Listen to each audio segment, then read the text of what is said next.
大家好，歡迎嚟到我哋由第二集嘅 Physio 講真話。咁啊，我係今日嘅主持人啦，我係 Albert。咁今日身邊呢一位咧，上一集都有見過佢啦，今日咧佢變咗做嘉賓，我做嘉賓被訪問，係啦，係咁啊，今日嘅題目咧，佢係阿 Chat 啦。咁今日嘅題目咧就係講下香港嘅 Pilates 啦，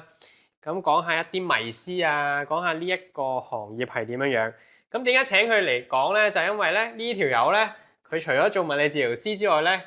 佢咧仲係好多間 Pilates Studio 嘅創辦人，係啦。咁啊，不如你自己講啦，介紹下自己，係啦。好，咁我話 Chat 都係物理治療師啦。咁但係咧就今日講 Pilates，即係普拉提啦。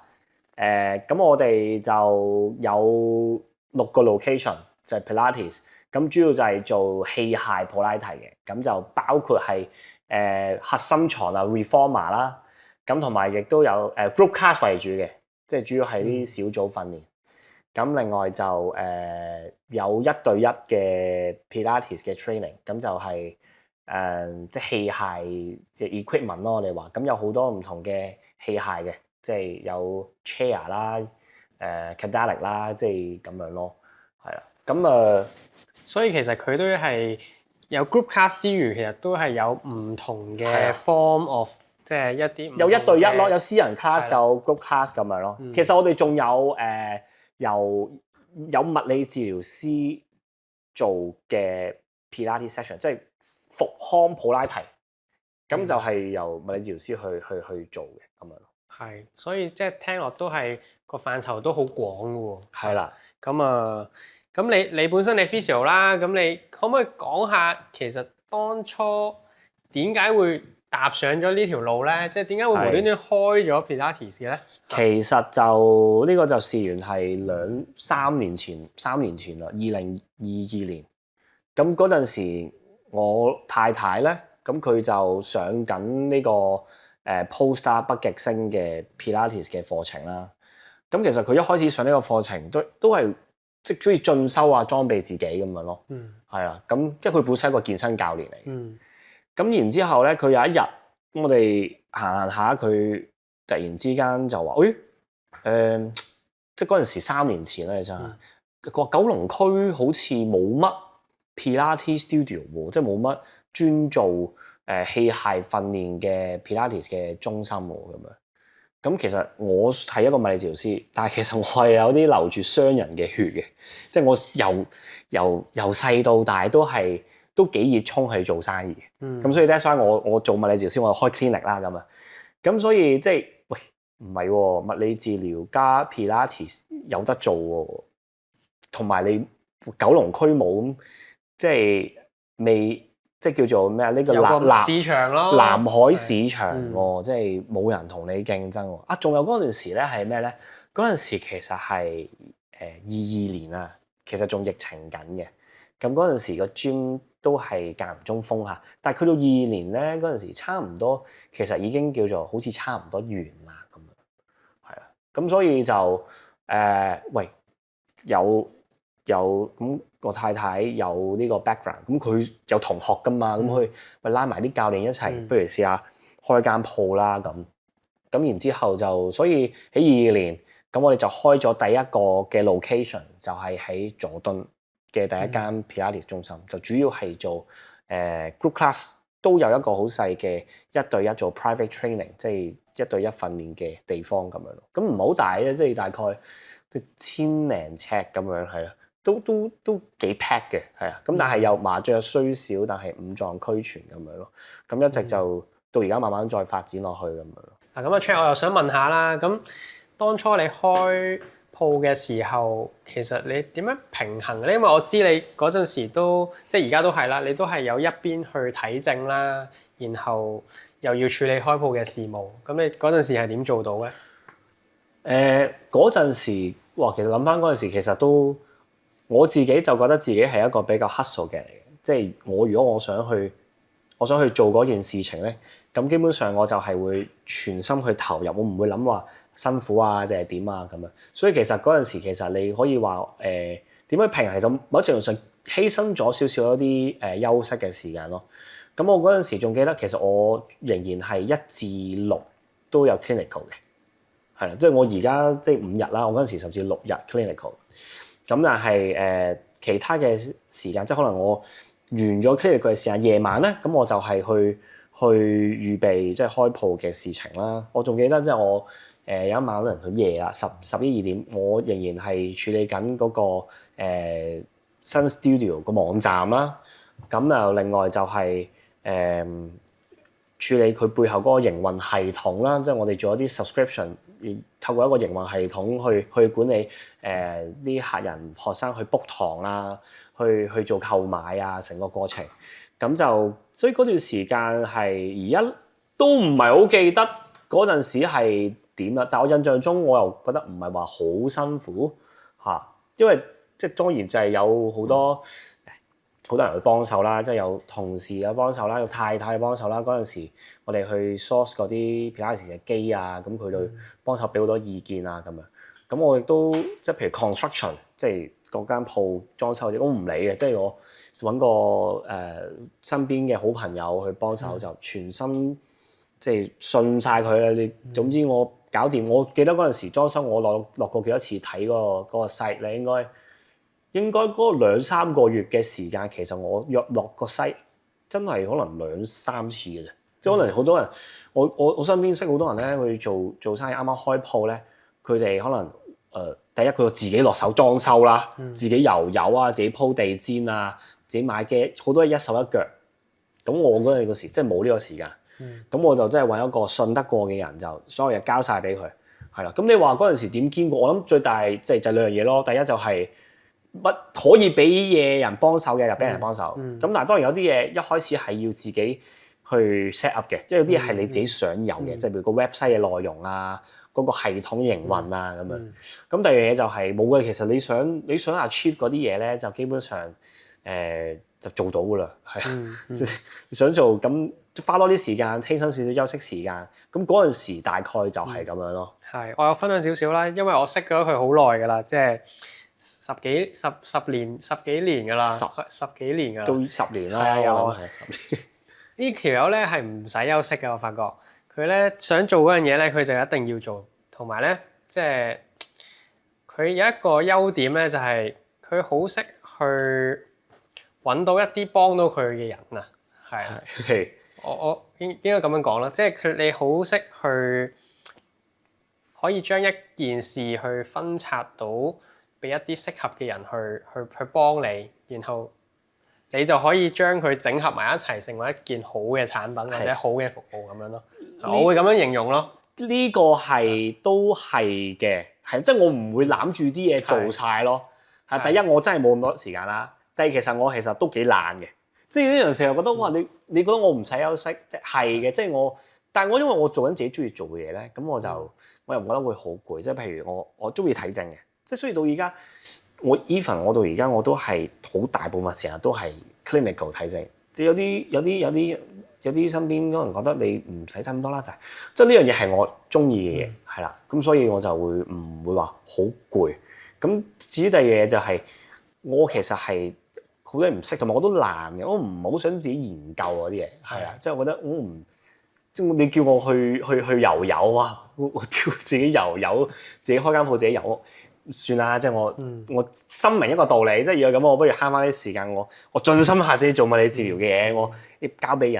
人去做，係啊。咁所以我又覺得即係自己係某程度上可能個性格有少少驅使咗我。我唔係特別叻去做呢樣嘢，即係我嘅性格就係好多嘢我唔想自己麻煩，所以我就揾人幫手。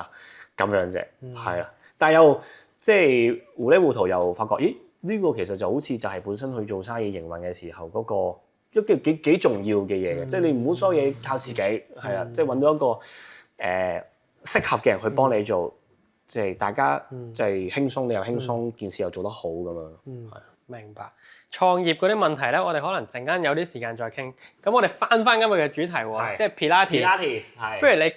簡單講少少，究竟可能有啲人唔係好知咩係 Pilates。不如你分享少少啊。嗱，坦白講，即係我咧自己真係唔係話好熟悉。即係你今日你邀請我個人，我諗我都係一個叫做營運者啦，即係有 Pilates Studio。但係你話我本身我係冇正式太多 Pilates 嘅training 冇 cert 啊，簡單啲講。咁但係我即係當然我哋物理治療師，我哋都會對呢個運動對呢一個運動有一個基礎認知啦。咁你話 Pilates 其實本身就係即係幾十年前咁有一個人就叫 Pilates。John Pilates，所以個運動以佢係命名啦。咁佢就係因為即係佢即係想去處理呢個脊柱側彎嘅問題，咁就叫做慢慢去研發咗呢一套運動，叫做配合呼吸啊，配合一個肌肉嘅控制啊，去令到改善咗啲姿勢問題，改善痛症。即係本身 Pilates 咧就係一個 rehab 運動嚟，佢個起源係啦，就係講緊點樣去。咁啊 Pilates 咧，其實佢有另外一個名，或者佢有個本意就係叫 contrology， 即係佢本身本質嗰個運動咧，就係去好 focus 好強調控制呢樣嘢，係啦。即係咩叫控制？所以喺 Pilates 嘅動作，哪怕係做一個我哋做 gym 就叫做一個 bridging 啦、hip thrust 啦，係啦。咁喺 Pilates 嗰度，佢係好着重就係點樣去擺好成個身體個對稱性啦，透過配合呼吸啦，然後控制你個脊椎活動一節一節咁樣去活動。咁所以佢係即係強調一個好細緻 precision 嘅一個運動，而佢本身嗰個嘅應用係應用喺改善姿勢啦，同埋即係叫做改善嗰個痛症方面咁樣。咁當然你話經過咁多年演變咁。而家 Pilates 又會加入咗唔同嘅元素啦，特別係喺外國就開始慢慢加入咗一啲 fitness 嘅元素啦，令到嗰件事就冇咁淨係停留於喺復康嗰個層面咯。所以我哋見到而家即係坊間都越嚟越興呢一樣嘢啦，越嚟越多人做啦。咁我都想問下 Chat， 你覺得咧其實 Pilates 係咪淨係可以女仔做嘅咧？其實男仔玩唔玩得㗎？因為我自己都未試過其實 Pilates 梗係可以男仔玩得啦，即係你睇下外國好多嘅運動明星，其實佢 Pilates 咧係 as 一個叫做 action， 即係一個輔助嘅訓練用途。即係每一個嘅運動咧，其實就好似一個六角形咁樣，係嘛？你要有速度啦，有力量啦，要有柔韌性啦 ，cut 啦。咁所以其實 Pilates 本身係 focus 係控制，係啦，同埋嗰個呼吸，或者都有少少講求嗰個對關節嘅活動度啦，個 flexibility。咁所以其實佢係補足咗好多運動訓練嘅即係缺失嘅一啲嘅 elements 嘅。咁所以你見 C 朗又好啦，LeBron 啊，球星全部即係運動員、精英運動員，佢都會用 Pilates 係其中一種訓練方式去配合。咁所以其實冇嘅呢樣嘢係冇分男同女嘅，係啊，即係你唔會話即係只招待女賓咁，唔係啊，即係呢個其實好似話男仔可唔可以做 yoga 咁，梗可以啦，係啊，咁只不過係佢俾人個感覺就係好柔啊，係啊，但係其實佢一啲都唔柔嘅，只不過俾人個感覺好柔，係啊，好似啲 pose 好靚咁樣嗰啲，好靚咁樣，係嘅，咁樣係啦，即係我覺得呢樣嘢係一部分佢發展形成嘅一種形象咯，但係佢就唔係佢嗰個 Pilates 本身個事實嘅本身。明白，所以即係唔好 stereotype 咗佢，淨係女仔先可以做。其實絕對唔係。即係所有人對可能一啲控制有興趣啊，即係想訓練一啲呼吸啊，或者可能本身佢想改善姿勢都適合咯。頭先你講。冇錯。明白。咁你覺得而家香港人對 Pilates 個認知夠唔夠，或者會唔會有啲咩迷思誤解咧？我覺得咧，其實大家香港其實都係一個比較啱啱起步嘅階段。即係你諗下，我哋3年前開嘅時候係講緊個出發點係九龍區冇乜 Pilates，所以我覺得其實喺呢幾年，即係呢3年。當然佢都急速發展得好快啊！即係呢3年雨後春筍咁樣，好多唔同嘅 studio 開啦。咁但係其實我相信其實大部分嘅人嚟講咧，對 Pilates 個概念咧，都依然其實係比較陌生嘅。可能即係大家認知就係喺睇相啊，或者睇一啲影片啊，見到就係主要可能係睇 reformer 啦、核心床啦，做一啲動作去可以即係令到個身形靚啲啊，或者係改善到一啲嘅痛症啊，改善姿勢啊，等等。咁我覺得最大其中一樣嘢咧，就係呢個唔係淨係大眾嘅，而係我見到就係有一啲我哋接觸嘅 Pilates 嘅老師，咁講緊即係佢都可能係啱啱讀完一個 cert，或者係經過一個 Pilates 嘅 institute 嘅 training 一個訓練之後，可能係即係叫教咗唔算一段好長嘅時間啦。普遍咧，其實其中一樣嘢就係佢哋會覺得咧 Pilates 咧係有一套既定嘅動作，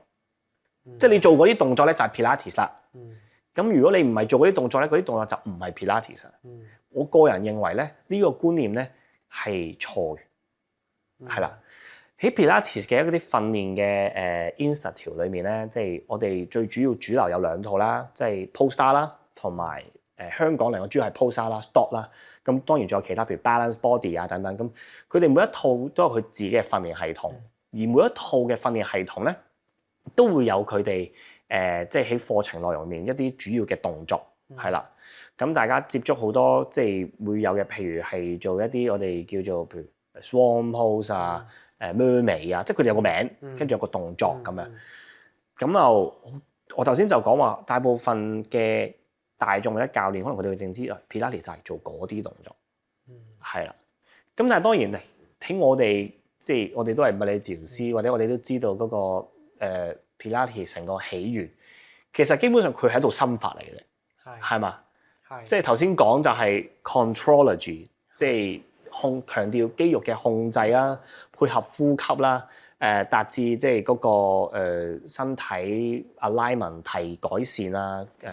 甚至去即係舒緩痛症嘅效果，即係一句講晒嘅就嗰個心法。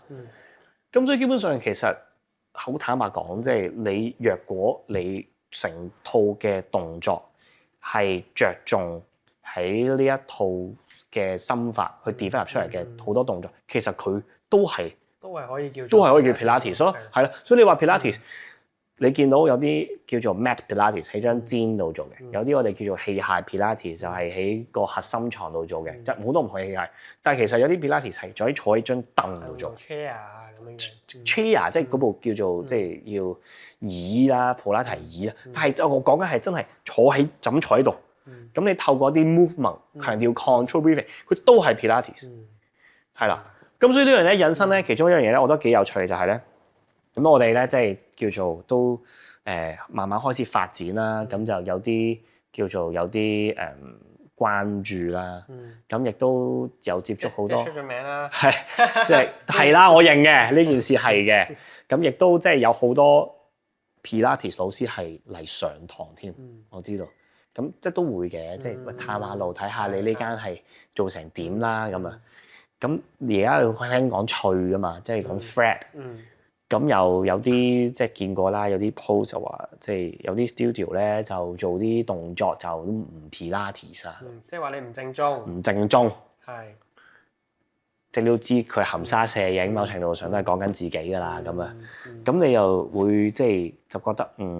即係我唔係做緊你嗰個叫做譬如 Stock Polestar 裡面個課程嗰啲動作，係咪就代表我唔係做緊 Pilates 咧？係啦，點解咁講咧？因為其實我哋嗰個定位咧，即係 O2 Pilates 本身嗰個定位咧，的確唔係淨係做緊四大主流即係教學系統裡面啲動作嘅。我太太本身係個健身教練，咁佢主要係好坦白講，佢某程度係將好多健身嘅動作，但係用一個 Pilates 嘅元素去喺個課堂度呈現出嚟。譬如會做咩咧？即係會做 gym 嘅動作，就係 sumo squat，係啦，真係孭住支持的做 squat，做 lunges。但係即係每個動作其實你都係嗰句咯，係嘛？你有嗰套心法，控制 alignment， 配合呼吸，改善姿勢。其實 at the same time 其實係有訓練到肌肉嘅效果嘅，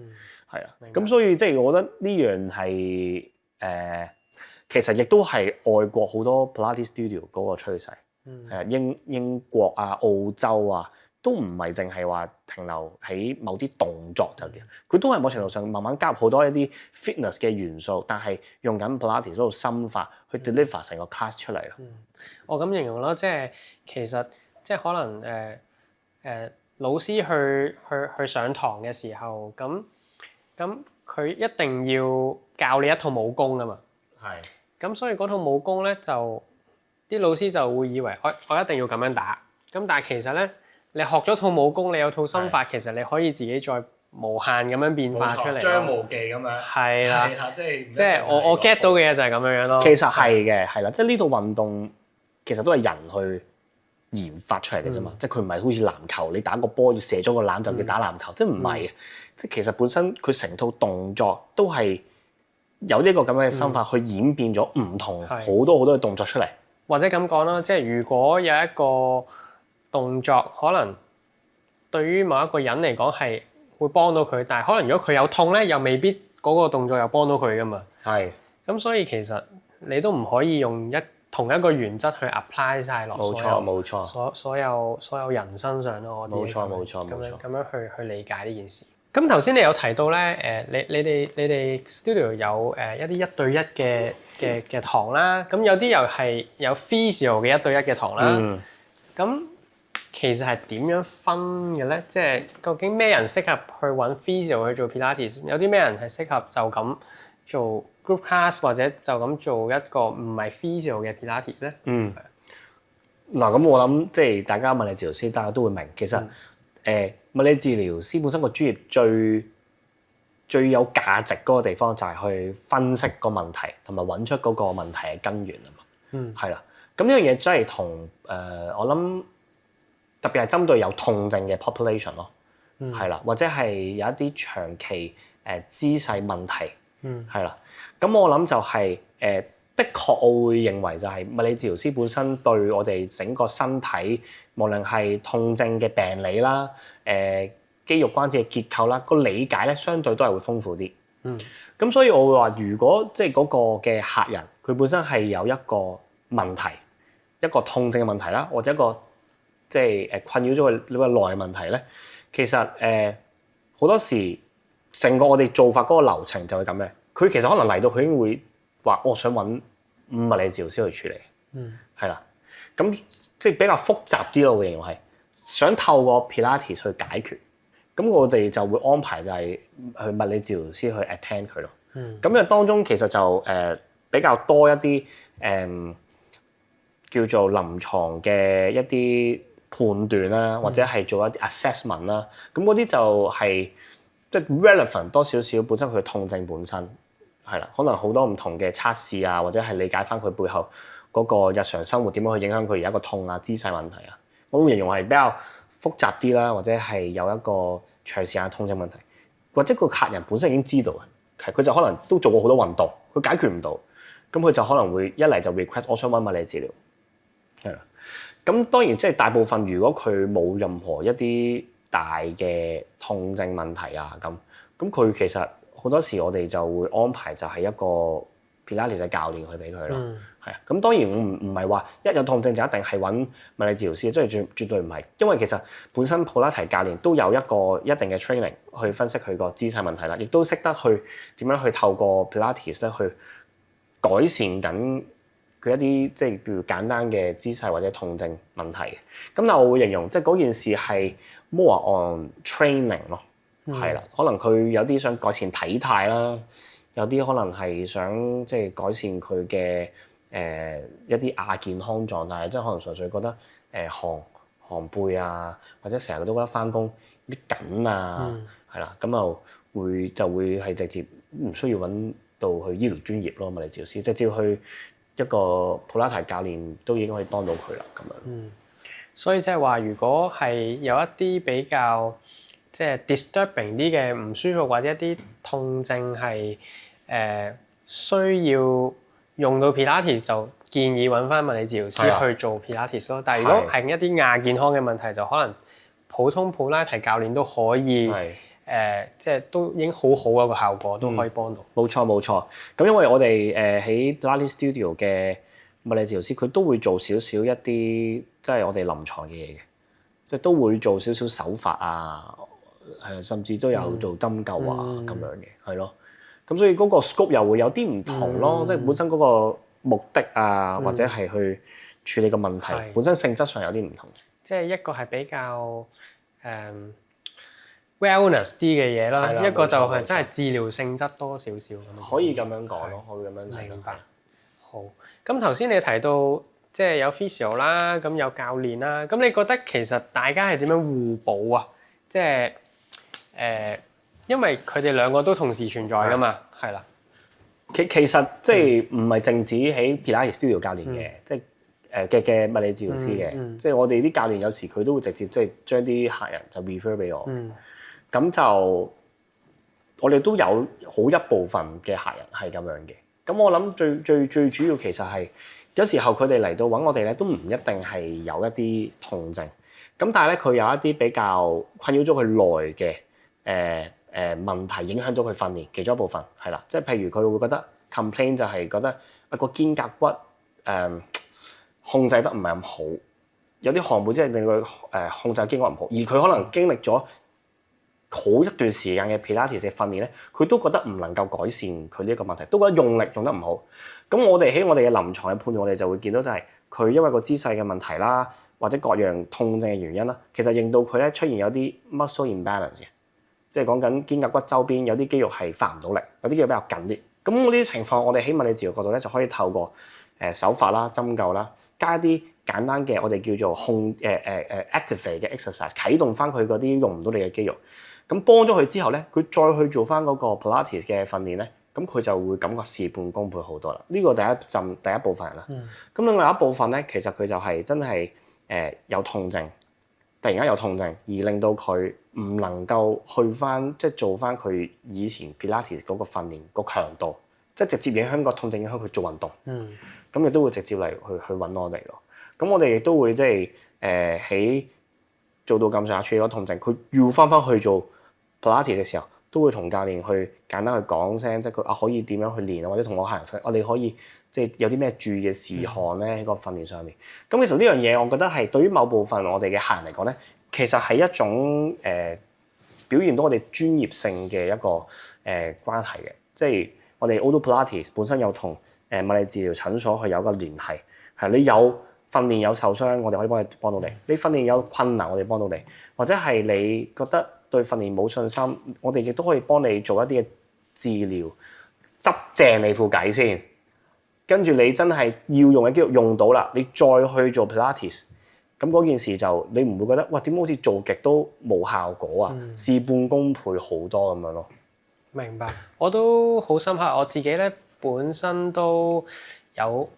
試過咧，有客人咧係喺 Pilates 度即係做練習啦，然後過嚟睇症咧就係發覺佢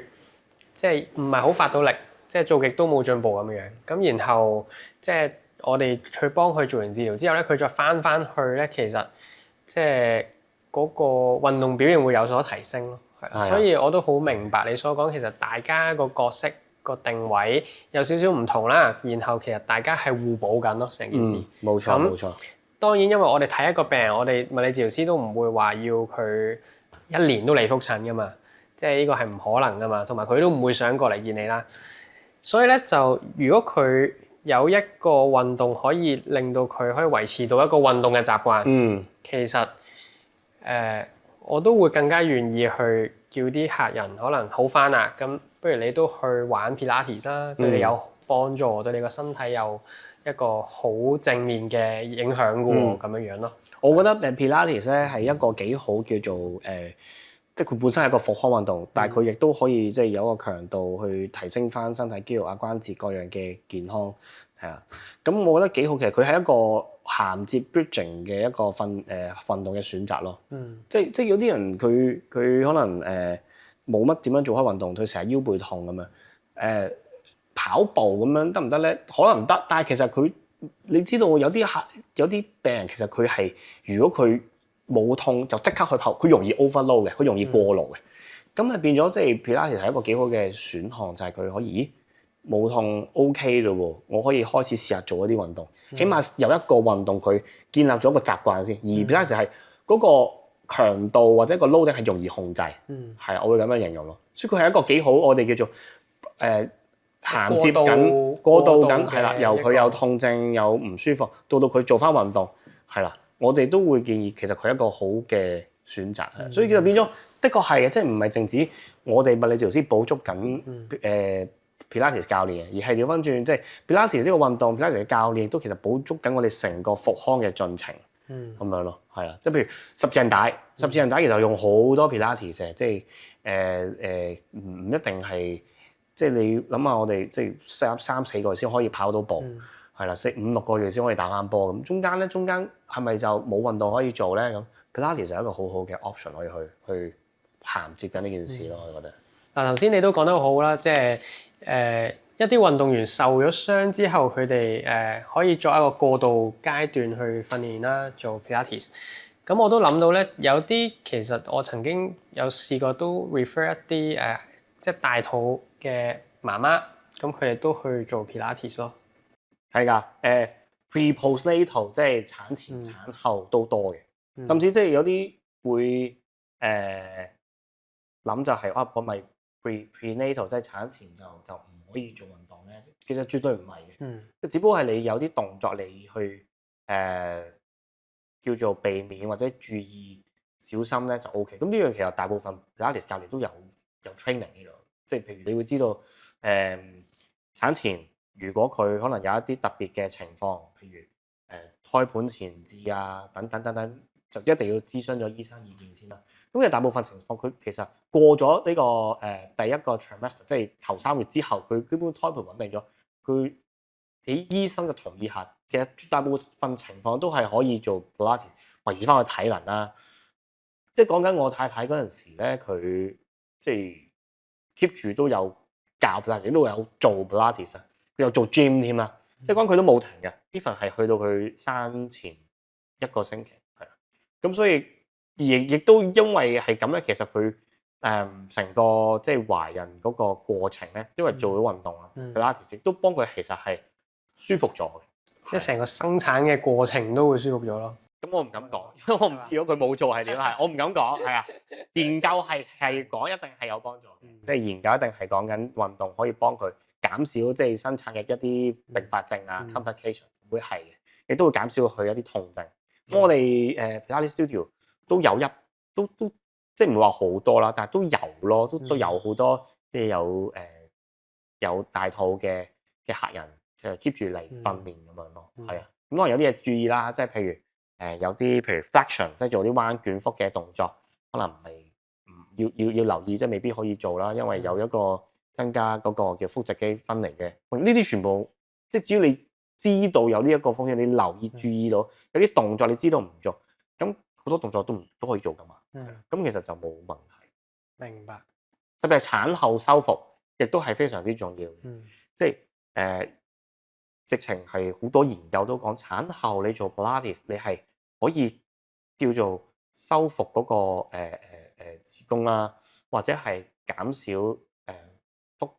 直肌分離啦，改善個情況，或者啲盆底肌嘅啟動。係啦，即係譬如如果係你分娩之後有機會有啲嘅人有一啲尿滲啊，或者盆底肌唔夠嘅時候，好多嘅問題啊，都係 Pilates 可以幫到佢。所以產前產後其實係一個好大嘅應用範疇嚟嘅。係啊。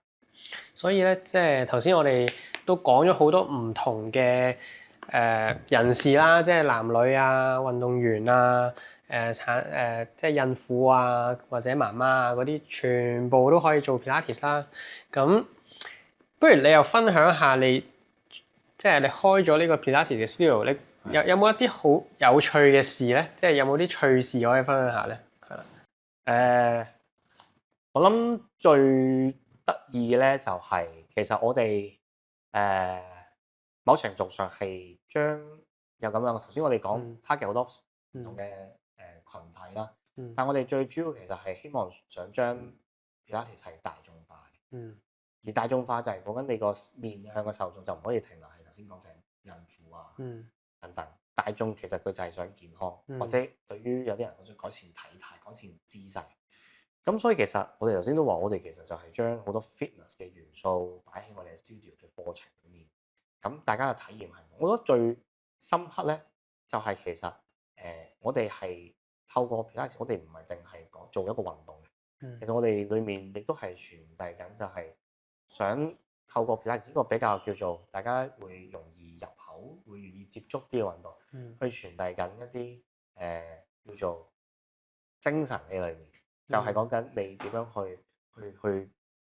建造自己個身體啦，叫做透過運動去改善自己個身體嘅健康啦，或者係 train up 自己個 mentality。其實我哋咧幾魔鬼，即係我哋咧嗰個Pilates 嘅課程其實係出名行內就係唔輕鬆嘅，即係搶嘅，係啦，即係我哋話將啲健身嘅元素擺落去，但係我哋仍然冇丟失即係 Pilates 嗰啲大原則，即係呼吸控制、alignment， 係啦。咁你其實會見咧就係咧一開始咧即係好多嘅feedback 咧，佢就哇好搶好辛苦，因為始終可能唔係話好多人接觸一接觸就會覺得哇好辛苦喎，即係直情係覺得魔鬼訓練咁樣嘅有啲課堂係啦。咁但係慢慢咧，其實我哋係刻意咧去將呢一種定位擺喺我哋課堂度，因為咧我哋希望就係 deliver 個 message 就係、其實做運動去打造自己個身體，無論係你改善體態又好，令到 get strong 又好，你一樣嘢原則就係一隻 consistency。咁所以其實我哋透過咁樣定位嘅時候，你可以理解就係留得低嘅，其實都係對自己身體咧有要求嘅。我諗我最深刻咧就係見到一個 picture，就係咧喺我哋嘅 studio 裏面咧，其實每一個嘅學生我哋係其實好似一個即係叫做你可以理解好似一個 community， 佢哋都有一個好一樣嘅目標嘅，係啦，講緊甚至可能有好大部分我哋嘅客係一個月上緊10幾堂，好 commit 去做呢個運動嘅。我覺得最深刻或者係最有趣就係你覺得成個 picture 係好正，即係你會見到喂佢哋係真係好似一個 community， 佢哋有呢個嘅 mentality， 有個精神去 commit 呢一個運動，然後一齊去改善自己個身體。其實呢樣嘢我諗做物理治療師嚟講，你都會好想就係將呢樣嘢去帶俾大眾。其實你知道到最後，其實你改善痛症有痛先做物理治療改善痛症，但係你要預防痛症或者你個身體健康啲，其實就係持之以恆做運動咯，就做運動咯。你開心嘅就係你呢一間嘅建立咗呢個 studio 有一個嘅文化風氣出咗嚟，就係你唔係就係齋玩啊，體驗下即係有嘅，即係一定有人嚟體驗。但係我哋慢慢建立咗個 culture 文化就係嚟到係操 Pilates 咧，操 gym 操嘢你聽過？但係我哋係講操 Pilates，即係你想象下，如果你即係你嘗試嚟睇下我哋啲課堂，特別係即係我太太嗰啲嘅課堂，佢某程度佢自己係將佢呢一個嘅訓練做 Pilates 嘅理念咧，再去傳遞俾我哋大部分團隊嘅其他嘅教練，然後將呢一樣嘢成為咗我哋整個 Pilates 嗰個嘅價值主軸，就係我哋唔係玩 Pilates，我哋係操 Pilates。係咁呢樣嘢係正嘅，亦都係叫做讓到我哋有啲唔同嘅，亦都係感覺我咁樣講啦，即係我哋有少少即係想將 Pilates 嗰個叫形象話俾人聽，就唔係好 soft 嘅。頭先我話係女仔做，其實都唔係嘅。我想講咧，都好多即係我哋雖然我哋定位主要係 target 女士，我哋好多即係可能女士嗰啲嘅先生啊、男朋友一齊上嚟，你會發覺咧。咁嗰個女仔通常佢係練咗一段時間，跟住就會喂叫埋個男朋友仔、老公一齊嚟啦。你發覺咧個男嘅係震得勁過個女嘅，係啊，真係好搞笑啊！即係好鬆容啦，你隔離睇嘅，但係佢隔離個老公可能啱啱爆曬汗，哇爆曬汗，喂唔係啊，真係原來你操係爭好，即係好辛苦，其實都係真係爆汗，同埋唔係輕鬆咯。咁我哋就係做緊呢樣嘢，我覺得喂得意喎，深刻有趣，亦都係好似有一個唔同嘅 definition 喺。俾到大眾知道 Pilates 唔係停留喺 rehab， 唔係停留喺即係改善痛症，亦都唔係好 gentle 嘅。佢可以亦都可以係好高強度，但係高強度得嚟咧，佢仍然係好 focus 佢嗰啲大原則。係啦。咁我覺得有一個咁樣嘅 impact 係見到一個咁樣嘅 impact 係好開心，好滿足感，好有滿足感。即係你做緊一啲唔同嘅嘢，係影響緊個行業嘅發展。某程度上，我自己覺得啦，即係而家你有6間studio 啦，其實都證明咗其實你呢個定位係正確咯。即係個 market 都話俾你知，其實大家都好接受呢樣嘢咯。係啦，所以我就覺得respect 係啦，我都覺得係一件好成功嘅事。係啊我覺得最大功勞一定係太太啦咁樣，即係應該都要有機會係叫佢上嚟訪問一下訪問下佢佢，即係佢究竟點樣將嗰套訓練系統又擺喺個 Pilates 度，係啦，即係當中嗰個心路歷程係點樣咧？係即係佢慢慢係呢一個風格，呢個系統背後亦都係傳遞緊 message，就係成為咗我哋 studio 嘅一個核心價值。咁之後仲會有啲咩計劃啊？而家即係有冇啲咩打算咧？即係有冇得即係分享下？暫時我諗即係鞏固團隊啦，亦都係即係慢慢即係我哋前嗰2年去不斷去學展，我哋希望可以做多少少一啲嘅培訓啦，亦都去慢慢即係將我哋個教學質素再進一步提升。即係我哋希望可以將我哋呢一套嘅教學嘅理念風格，慢慢再真係可以。我哋都好多唔同教練都唔同風格，我會慢慢去磨合。我哋希望可以即係大家都可以接受到，大部分嘅課堂都可以呈現到呢一種嘅風格去俾大眾咁樣咯。係啊，咁你話再拓唔拓展呢個就即係仲都要睇一睇嗰個市場嘅情況咯。係，但係我諗最緊要即係做翻好，繼續保持個質素係最緊要嘅。最緊要呢樣嘢係個核心價值咯。冇錯。